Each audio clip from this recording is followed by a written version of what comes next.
할렐루야. 서로 축복합시다. 저희는 사랑합니다. 축복합니다. 고맙습니다.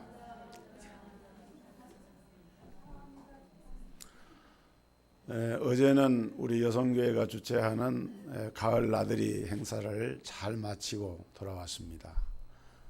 가서 보니까 너무 좋아서 함께 가지 못한 성도님들 좀 미안하기도 하고 참 잘 구경도 하고 먹기도 하고 이렇게 왔습니다.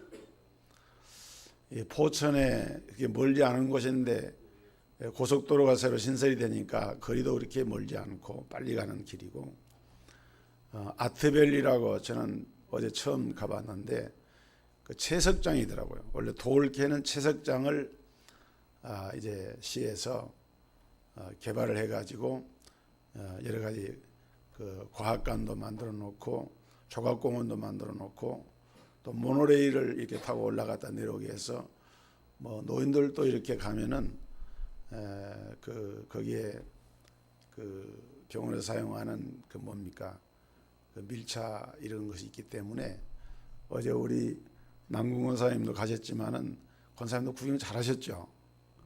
잘하셨고 우리 또 박면성 권사님도 유모차를 가지고 이렇게 가셨는데 권사님은 그런 다른 차 안 타고 요거는 자가용이 있으니까 요거 밀고 가겠다고 그래가지고 밀고 갔는데 너무 건강들 하셔가지고 제가 좀 염려했지만은 잘 이렇게 가을을 만끽할 수 있어서 너무 감사했습니다. 우리 여성교회 회장님과 우리 진행하신 여성교회 감사드리고 또 후원해 주신 기관과 성도들께도 감사한 말씀을 드립니다. 이게 시골에 가보면은 시골 생각이 나는데 제가 자라던 농촌도 저도 초등학교 4학년까지 시골에서 자랐습니다. 그래서 그 자라던 옛날 생각이 났는데 이 봄이 되면은 제비가 그 차마 밑에다가 제비가 집을 지어요. 한 이제 음력으로는 춘삼월이지만 양력으로는 한 4월이나 5월쯤 되는 그때에 제비가 날아와서 차마 밑에 집을 짓고 알을 낳아서 알이 한 7, 8개 되잖아요. 부화를 시켜가지고 새끼를 키우는데 한참 모내기 할 때 들여서 땅에 엎으면은 거기에 벌레도 나오고 이런 거 갖다가 그 제비 새끼들에게 이렇게 주거든요. 그런 노란 제비 새끼들이 노란 입을 주둥아리를 벌리면서 막 이렇게 지지배배 하고 막 이렇게 웁니다. 그러면은 먹이를 쏙 집어내면 꿀떡꿀떡 생겨요. 제가 어렸을 적이지만은 그걸 이렇게 가만히 참아서 보고 있으면은 원리가 있더라고요. 제비 어미가 제비 새끼에게 먹이를 줄 때 누구를 선착순으로 주는 거 하면은 입을 크게 벌리면서 목을 쭉 빼내는 놈에게 주는 거예요. 그러니까 목을 쭉 들이빼고 입을 크게 벌리는 놈한테 주는 거예요. 그러니까 그 놈은 먹는 놈은 계속 먹는 거예요. 그 제비 새끼들이 보통 7, 8마리가 이렇게 있는데 그런데 먹는 놈은 계속 먹어. 그래서 먹는 놈은 빨리 큽니다. 그리고 이제 그 놈이 다 먹을 때쯤 되면은 조금 사그라들면은 또 다른 놈이 막 목을 빼대면은 또 그 놈한테 주는 거예요. 그래서 어떤 놈은 아예 그냥 뒤쳐져 가지고 살도 안 찌고 먹이를 못 먹어 가지고 이렇게 이제 그 제비 집에서 있다가 다른 형제들한테 등살에 못 이겨가지고 밑에 떨어지는 놈이 있습니다. 떨어지는 놈은 제비 애미가 본체만 취합니다. 떨어진 놈은 그냥 아예 버리는 거예요. 이렇게.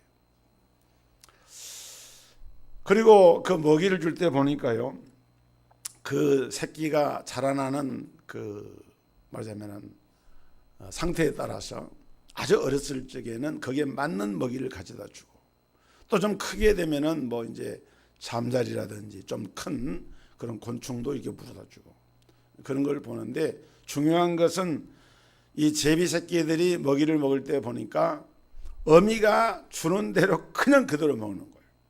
뭐 생각할 여유가 없습니다. 이건 먹겠습니다. 저건 안 먹겠습니다. 이런 거 없어요. 무조건 갖다가 입에다 쏙 넣어주면 꿀떡 생기는 거예요. 이렇게. 저는 그걸 보면서 뭘 느꼈냐면은 우리 성도들이 하나님의 말씀을 받아 먹을 때도 그 제비 새끼들이 그 주둥이를 이렇게 쭉 빼내고 입을 크게 벌려서 그 먹이를 먹는 것처럼 묻지도 말고 따지지도 말고 강단에서 선포되는 말씀이 선포될 때 아멘, 아멘으로 이렇게 받을 때에 그 영과 그 모든 삶 가운데 하나님의 복이 임할 줄로 믿습니다.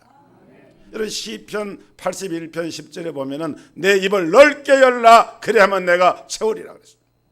우리 하나님 앞에 영적인 그 입을 넓게 열어서 찬송할 때도 기도할 때도 말씀을 사모하면서 받아들일 때도 그렇게 입을 넓게 열고 구하게 될 때 우리 영혼이 말씀을 이제 양식을 먹고 건강하게 되고 힘을 얻게 되는 것입니다.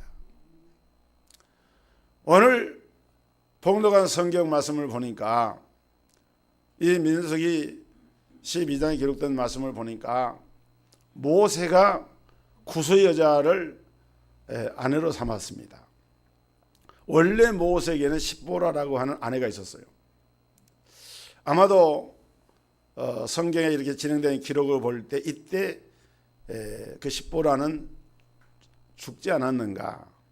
그러니까 함께 사역을 하다가 이제 모세가 홀로 되니까 모세가 새로운 아내를 취해서 마침 재혼을 하게 된 거죠. 근데 그 여자가 구스 여자. 구스 여자는 저 아프리카에 있는 나라인데 쉽게 말하면 얼굴이 검은 껌둥이 여자예요. 근데 미리암은 모세의 누나입니다. 여러분 미리암은 모세가 태어났을 때 그 어머니 요게벳이 그 아이를 한 100일 정도 이렇게 키우다가 아이를 더 이상 키울 수가 없어서 애굽의 하숫가에 그 아이를 버리지 않습니까? 버린 게 아니라 갈대상자에 넣어가지고 이렇게 물에 떠내려 보내잖아요.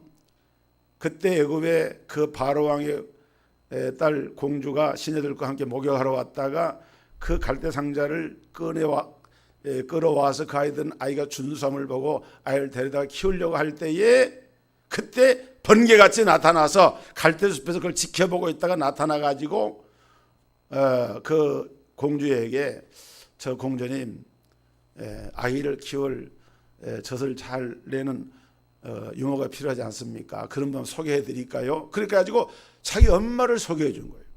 그게 뭐냐면은 이 모세의 누나였어요. 그러니까 아마 이런 상황으로 볼 때 성경에 모세보다 아론은 3살이 많고 모세가 80세 부름받을 때 그때 아론의 나이는 83세였어요. 그런데 미리암은 나이에 대한 기록이 없어요. 그러나 추정해 볼 때 적어도 모세보다는 한 10살 정도는 더 나이를 먹은 그런 누나였을 것이다. 이렇게 생각이 돼요. 그런데 그 어떻게 보면은 우리가 그러잖아요.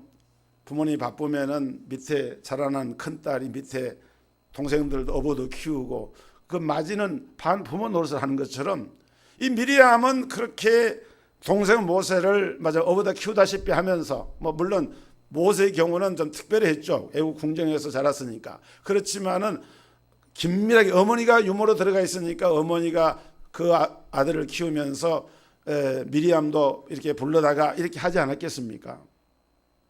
그렇게 볼 때 미리암이 볼 때는 모세는 언제나 자기 아무리 위대한 하나님의 선지자고 지도자지만은 혈연의 가족으로 볼 때 미리암이 볼 때는 모세는 자기보다 10년 이하 나이가 아직 어린 그런 동생에 불과한 거예요. 이 미리암이 볼 때 처음에 십보라도 이제 자기 신의 올케가 아닙니까? 모세하고 비교한다고 하면은 볼 때 별로 마음에 안 든 거예요. 왜냐하면은 히브리 여자가 아니고 히브리 사람이 아니고 저 미디안 족장의 그 딸을 이렇게 데려다가 아내를 삼았는데 이제 또 다시 재혼하는데 하필이면 구스 여자를 데려다가 아내를 삼으니까 그걸 보니까 마음이 별로 안 좋았어요. 그래서 이 성경에 보니까 아론과 미리암이 모세를 비방하니라 그랬습니다. 그런데 그 비방하는 말을 누가 들었다고요? 하나님이 들으신 거예요. 하나님이 그 말씀을 그 말하는 비방하는 말을 듣고 하나님의 해막 가운데 강림하셨습니다. 내려오셨습니다. 세 사람을 불렀어요. 너 이런 말 했지? 너 내 종 모세를 비방했지? 그리고는 하나님이 진노를 하십니다.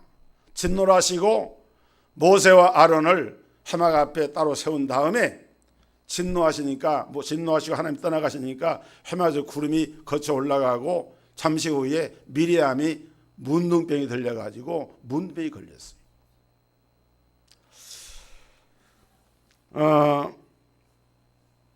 여러분, 우리가 이 말씀을 통해서 볼 수 있는 것은 누군가를 비방을 하거나 시비를 하거나 시기하는 것은 전혀 모르는 사람은 그럴 필요가 없어요. 뭔가 자기하고 관계가 있는 사람, 이해관계가 있거나 혈연관계가 있거나 어떤 형태로든지 그럴 때에 우리가 마음을 상하기도 하고 좋기도 하지만은 그런 문제가 발생합니다. 그래서 전 좋은 속담은 아니지만은 사촌이 땅을 사면은 배가 아파한다 이런 말 있잖아요.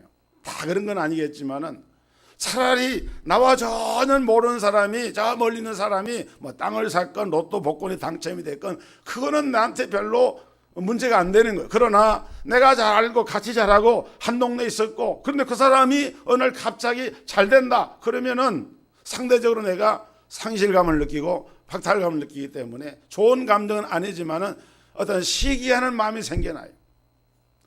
오늘 중요한 것은 여기 모세가 그 아내를 구수 여인을 취한 것에 대해서 아론과 미리암은 모세를 좀 이해하려고 하는 노력을 했어야 됩니다.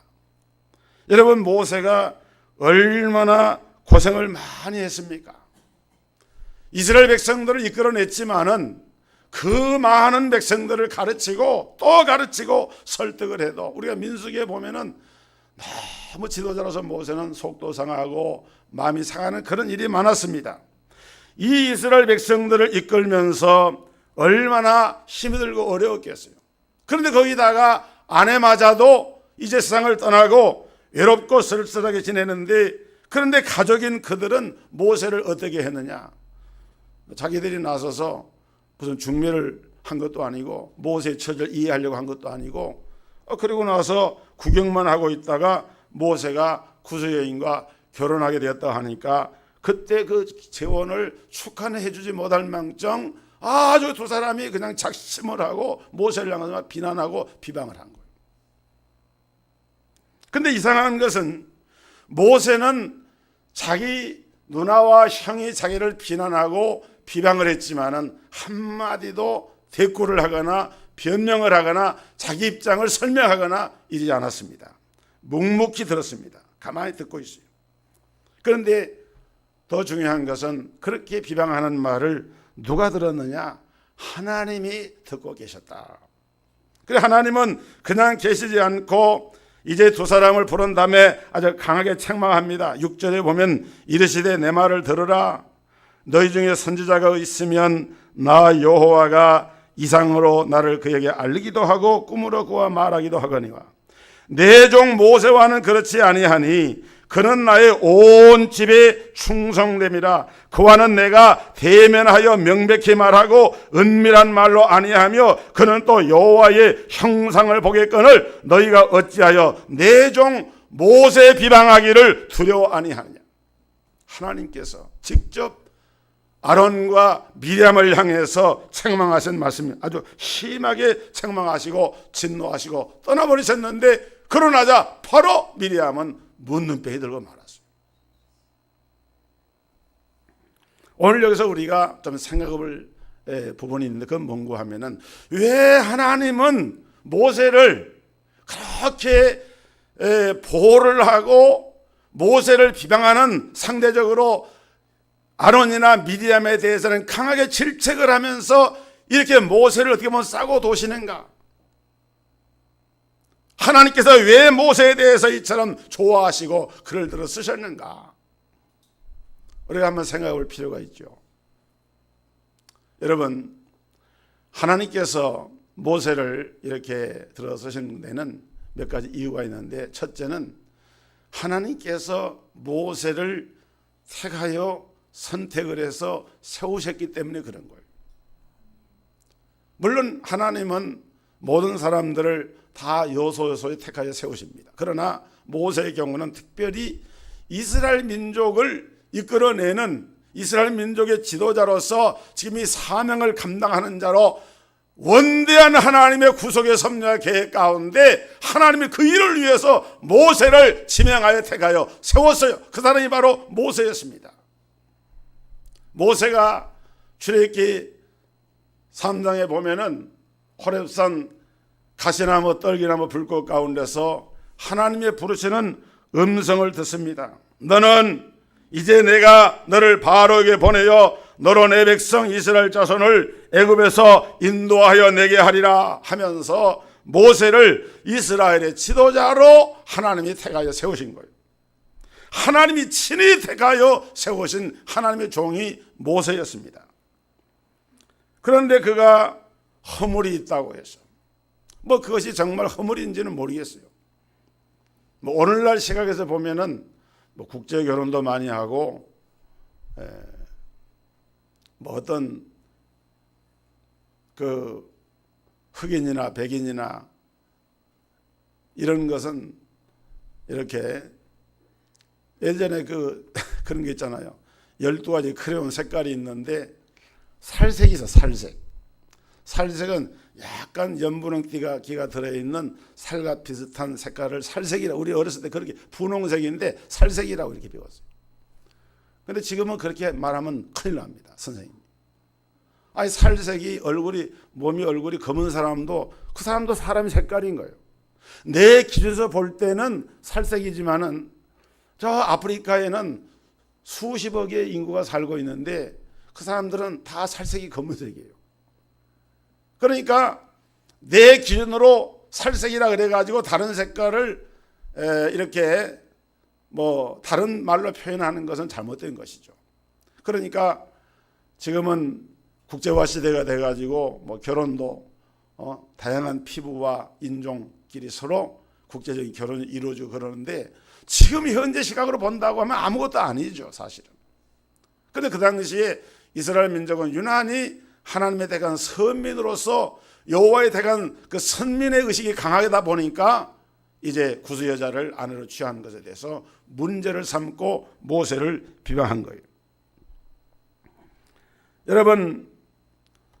여러분들이 하나님의 일을 할 때 때로는 누군가가 비방을 한다든지 또 정죄를 한다든지 그럴 때 얼마나 화가 나고 속이 상합니까? 나는 내 나름대로는 열심히 하나님의 일을 믿음을 가지고 한다고 했는데 그것을 이해하지 못하는 다른 사람이, 다른 성도가 그것을 비방하고 비난하고 이렇게 하게 되면은 당연히 속이 상하게 됩니다. 그러나 여러분, 오늘 우리가 이 모세를 통해서 배우게 되는 것은 그러한 때가 된다 할지라도 입을 다물고 가만히 계시기를 주의 이름으로 축원합니다. 가만히 그냥 계셔 보세요. 그걸 변명하려고 하지 말고, 그걸 설명하려고 하지 말고 기도하면서 묵묵히. 왜냐하면은 여러분, 우리가 정말 내가 하나님의 일을 진심을 가지고 진정성을 가지고 나는 정말 다른 사심이 없이 일을 했다 이거예요. 그런데도 누군가가 나를 이해하지 못하고 비방을 하고 이렇게 할 때에는 그것을 누가 듣고 계시고 누가 알고 계시느냐? 살아계신 하나님. 귀를 만드시니까 듣지 아니하시겠느냐? 눈을 만드시니까 보지 아니하시겠느냐? 하나님은 다 듣고 계시고 보고 계시는 거예요. 모세가 봉변을 당할 때 하나님은 그걸 다 듣고 계시고 보고 계셨어요. 모세가 입을 딱 다물고 그랬을 때 하나님께서 직접 해결하기 위해서 나서는 거예요. 너 미리암아! 하나님께서 미리암을 징계하시오. 하필이면 하나님이 다른 징계의 방법도 여러 개 있을 텐데 왜 미리암을 문둥병에 들게 했을까? 이런 문둥병의 특색이 뭔지 아세요? 문둥병이 들리면요, 지금은 문둥병이라는 말을 잘 쓰지 않습니다. 저 성경도 언어를 순화해서 이렇게 쓰는데요. 그러나 이제 편의상 제가 이렇게 얘기를 하는데, 저는 어렸을 적에 문둥병자들을 많이 봤어요. 어렸을 적에 동네에 이 문둥이들이 이렇게 구걸하러 옵니다. 그리고 녹동 소록도에 제가 지방에서 목회할 때 우리 여성교회 성도들이 야외를 가면서 거기를 몇 차례 가본 적이 있는데 거기 가보면은 이제 음성나 환자다라 그러죠. 이분들이 몸이 다 그 나균 치료가 되고 했지만은 거기 이제 살고 있는데 뭐 전염이 되는 것도 아니에요. 그런데도 얼굴이나 피부색이 탈색이 됩니다. 이 피부색이 탈색이 돼가지고 허옇게 이렇게 돼요. 허옇게. 예. 그러니까 이 미리암이 저 검둥이 구스 여자를 아내로 취한 것을 두고 지금 미리암이 뭐라고 얘기를 하니까 하나님이 너 그렇게 검둥이 가지고 얘기하느냐? 그래 네 얼굴은 희구나. 그럼 한번 좀 희게 만들어 줄게. 이거는 제 추측이고 상상입니다. 하나님이 미리암에게 그런 어떤 생각을 가지시고 미리암을 묻는 병을 발악하신 것 같아요. 근데 같은 어떻게 보면 범죄를 했는데 아론의 경우는 하나님께서 그 징벌에서 제외를 시켰는데 아론은 제사장입니다. 문둥병을 판별하는 일을 제사장이 합니다. 그리고 아론이 제사장이 되려면은 하나님 앞에 조속으로 제사를 드리는 직무 자체가 중지가 됩니다. 그 당시에. 그래서 하나님이 아론에 대해서는 일단 문둥병이 바라는 것은 이제 미리암에 국한시켰지만은 그러나 그 내용의 성질로 볼 때 아론도 똑같은 징벌을 받은 거나 마찬가지예요. 여러분 이것을 보면은 우리 하나님은 당신이 택하시고 세운 종을 비방하는 것을 얼마나 싫어하시는가 하는 것을 알 수가 있어요.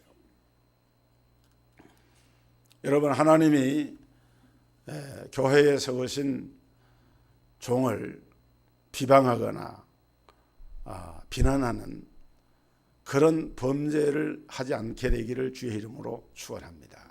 이거 범죄가 되는 거예요. 범죄가. 만약에 그런 것이 주의 종이 실수가 없겠습니까? 실수투성이죠. 똑같은 사람인데. 그러나 그런 혹시 약점이 있고 또 성도들 볼 때에 비난받을 성질이 있다 하더라도 기도하면 하나님이 거기에 직접 개입을 하세요. 주의 종이기 때문에. 내가 나서서 뭐 비난하고 나팔수가 돼가지고 그렇게 하지 않더라도 하나님이 다 하나님께서 그 일을 하시는 거예요.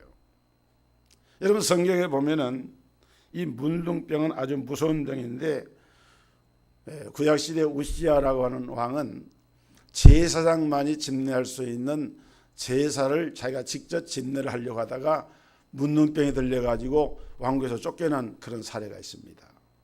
또 엘리사의 종 게하시라고 하는 이 종은 선자의 명령을 어기고 그 아람나라의 군대장관 나아만 장군이 선물을 가져왔을 때 그 선물을 탐하다가 문둥병 걸려서 고생한 그런 기사가 성경에 나옵니다. 하나님은 당신이 세운 종을 비방하고 대적하는 것을 하나님을 향해 하는 것 같이 대하세요. 교회를 비방하고 교회를 대적하는 것을 하나님을 비난하고 하나님을 대적하는 것으로 그렇게 여기신다 그 말이에요. 여러분 성경을 보면은 하나님의 사람을 하나님 끝까지 보호를 하시는데 이건 좀 연장된 얘기이기도 합니다만은 열왕기야서 2장에 보면은 그 엘리사 선지자가 이게 베델로 올라가다가 그 젊은 아이들이 아마 아주 어린 아이는 아니고 청년이 되기 전에 청소년 정도 되는 그런 나이, 아마 청소년 17, 18세 되는 그런 아이들로 생각이 돼요.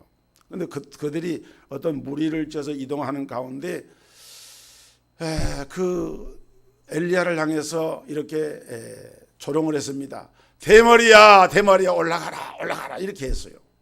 성경에 있는 대로요. 대머리야 대머리 올라가라. 그 서양의 그 성화의 그림들에 보면은 엘리야 선지자는 대머리로 이렇게 표현이 됩니다. 아주 심각한 대머리 상태로 그런 모양으로 그려져요. 아마 이 성경에 이 열왕기하에 있는 구절의 근거에서 화가들이 그림을 그릴 때 그렇게 그린 것 같아요.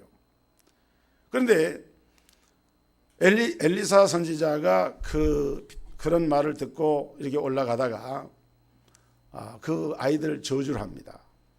하나님 이름으로 저주를 합니다.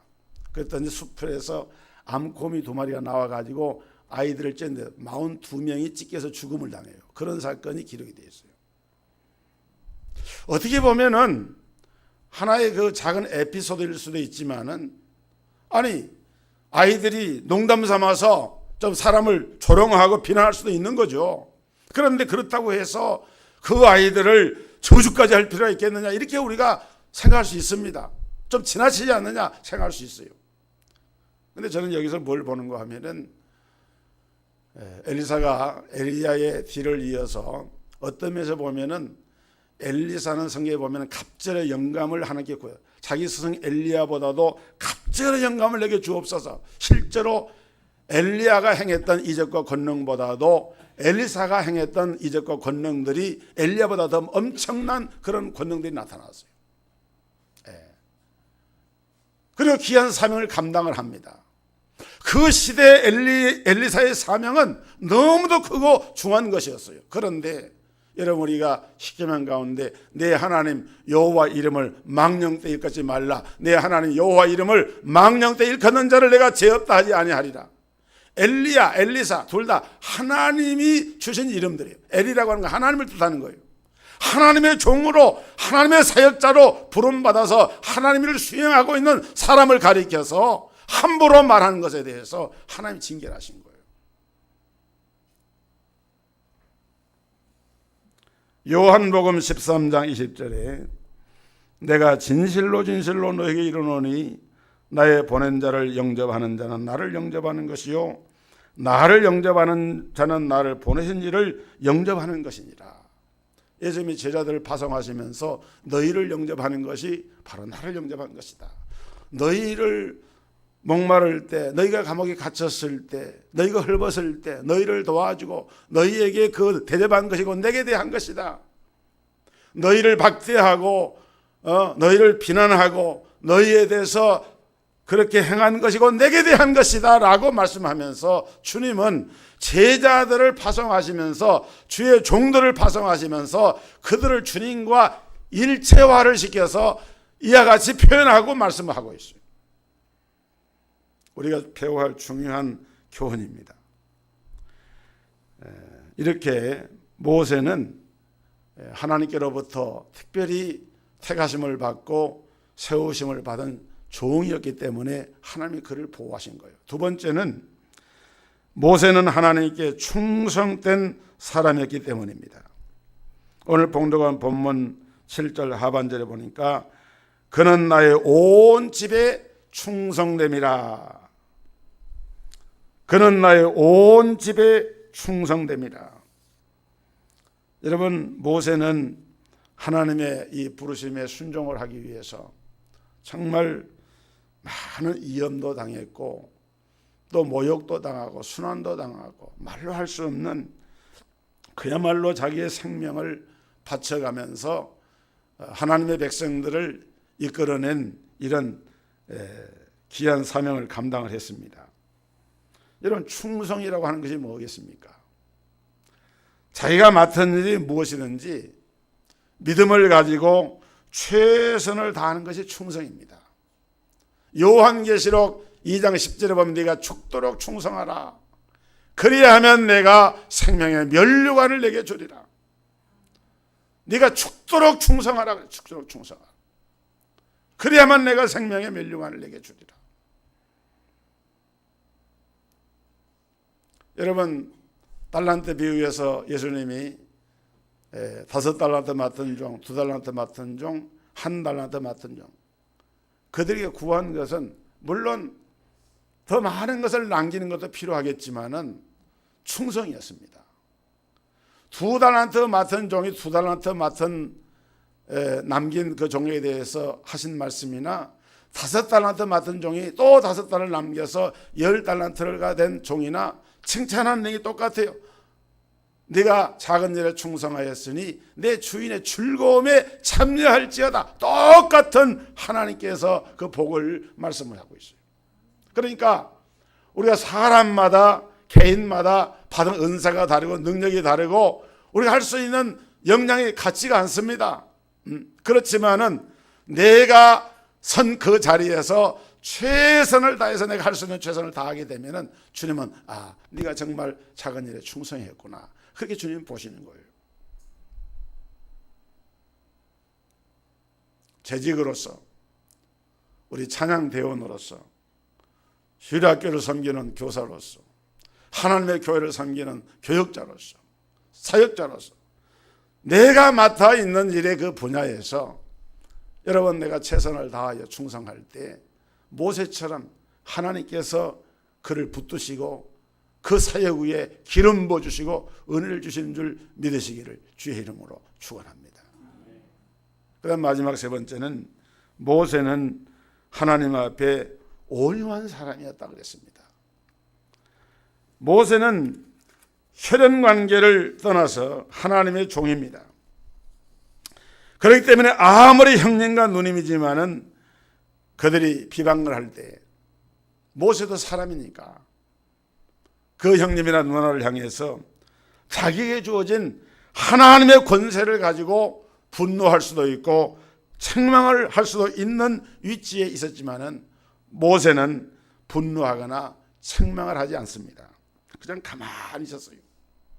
그런데 그 모습을 보고 하나님께서 오늘 본문 3절에 기록하기를, 이 사람 모세는 온유함의 지면에 모든 사람보다 승하더라.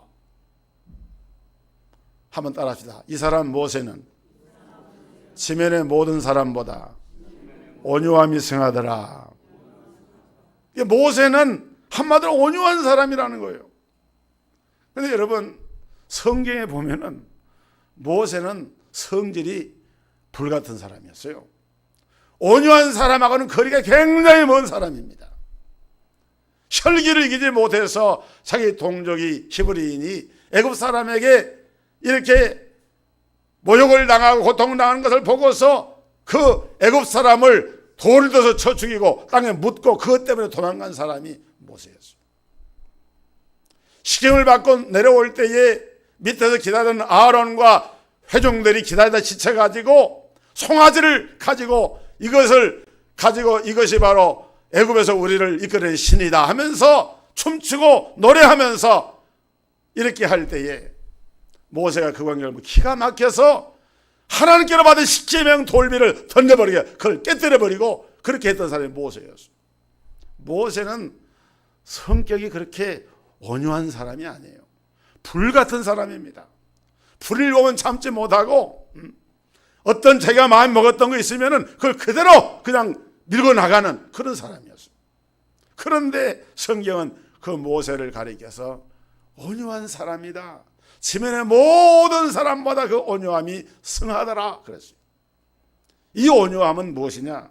여러분, 히브리 말로 온유함이라고 하는 말은 아나바라고 하는 말을 쓰고 헬라 말로는 프라테우스라고 하는 말을 쓰는데, 아나바라고 하는 말은 허리를 굽힌다, 복종한다 이런 뜻이 있고요.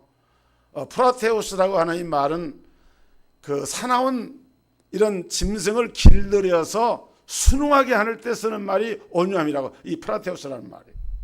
그러니까 야생마, 여러분 얼마나 길길이 뜁니까?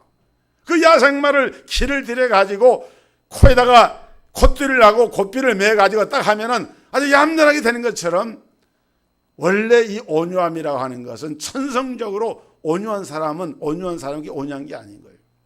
원래는 성격이 불같고 참지 못하고 좀 이렇게 문제가 있는 그런 성격이지만은, 그러나 이런 보세요. 그 말에 재갈을 물려서 그를 억울하는 것처럼 우리 인생의 삶도 하나님께서, 성령께서 우리를 재갈을 딱 물려가지고 하나님께서 성령이 이끄신 대로 이끌어 가시면은 거기에 순응하지 않습니까? 그것이 온유함이라는 거예요. 그것이 온유합니다. 여러분 가운데 자기 성격이 좀 모나고 좀 볼 때 별로 온유함과는 거리가 멀다 이런 분이 있다 할지라도 여러분 걱정하지 마세요. 예수 안에서, 믿음 안에서 하나님의 은혜를 받고 성령의 이끌림을 받고 인도를 받게 되면은 그 모습이 변화가 되어지고 성령의 사로잡힌 바 되어서 이끌림을 받게 되는 거예요. 이런 은혜가 임하기를 주의 이름으로 축원합니다. 그래서 성경에서 온유함의 대표적인 인물이 있는데 그분이 누구냐? 예수님입니다. 나는 마음이 온유하고 겸손하니 그랬어요. 예수는 저런 온유한 분이 없어요. 예수님은 한마디 말씀에 무화과나무가 금방 죽어버리기도 하고, 예수님이 권능으로 말하자면 사람을 살릴 수도 있지만은 일시에 사람을 쏘지 죽을 수도 있는 권능이 있는 분이에요. 그러나 예수님은 그런 권능을 그렇게 쓰지 않습니다. 그리고 마지막 십자가에서 당신을 이업하고 모욕하고 침을 뱉고 그렇게 채찍질을 가하고 이렇게 하는 고통을 줄 때에도 우리 예수님은 아버지요, 저들이 하는 일이 무엇인지 알지를 못하니이다. 저들의 죄를 사하여 주옵소서. 그리고 주님은 십자가에 마치 도산을 끌려가는 어린 양처럼 그 길을 걸어가시고 마침내 십자가에 피 흘려 숨을 거두시면서 내가 다 이루었다 하고 선언하셨어요. 그분이 예수님. 이것이 진정한 온유함인 거예요. 이 하나님의 택하심과 이 하나님을 향한 충성과 이 하나님 앞에 자기를 억어하고 성령 이끌림을 받으면서 온유함 속에 온전히 들어있던 모세이기 때문에 하나님께서는 모세의 편이 딱 되어주셔서 모세를 끝까지 붙들어 주시고 사명을 감당케 하신 것입니다. 오늘 이런 은혜가 우리 성도들에게 임하기를 주의 이름으로 축복합니다. 하나님 감사합니다. 어느 시대에나 하나님께서는 하나님의 택하신 종들을 세우셔서 하나님의 거룩한 사역을 감당케 하십니다. 하나님께서 모세를 택하시고 그가 하나님을 향하여 충성하고 그가 하나님의 은혜를 입고 온유한 가운데 귀한 사명을 감당할 때에 하나님께서는 모세와 함께 하셨고 모세를 들어서 주셨습니다. 우리 성도들도 이런 믿음을 본받고 이런 신앙을 본받아서 정말 내 삶을 통해서 하나님의 영광이 나타나고 주의 복음이 전파되고 하나님의 나라가 더 크게 확장되는 일에 귀하게 들어 쓰임을 받을 수 있도록 충성되고 온유한 성도들도 우리 하나님께서 붙들어 주시고 인도하여 주옵소서. 예수 그리스도 이름으로 기도드리옵나이다. 아멘. 찬송 403장 찬양하겠습니다.